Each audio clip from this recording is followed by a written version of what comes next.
Diplomatic expulsions are a slap in the face in the midst of an otherwise cordial relationship. They haven't happened since the Cold War.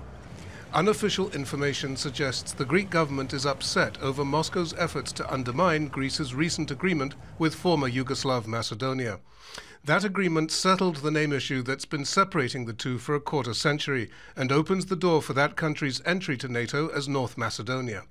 But NATO's push to absorb the Balkans has annoyed Moscow. The whole region of Southeast Europe is a big question mark for Russia in the past few years. It clearly doesn't have the relations it had during the communist era. The situation needs to be resolved soon. Various states want to be in NATO and the EU. This is not pleasing to Russia. NATO and EU policies in Greece, Bulgaria and other Balkan countries are not leading people to believe that NATO and the EU will benefit their economy and society.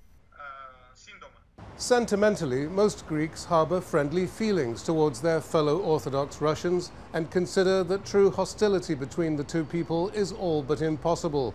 But politically, Greece belongs to the West and has to toe the line, including imposing sanctions on Russia for its annexation of Crimea 4 years ago.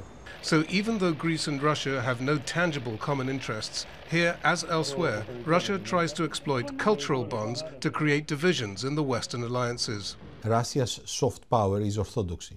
There is the island of Corfu. The center of the Corfu island is St. Spiridon. If you go to Corfu 3 or 4 times per year, you can see Russian sailors going around parades with the icon of St. Spiridon. It is something common for Corfu, but this speaks to the souls of the people. It is this kind of influence, this soft power that Russia has over the Orthodox world of Greece.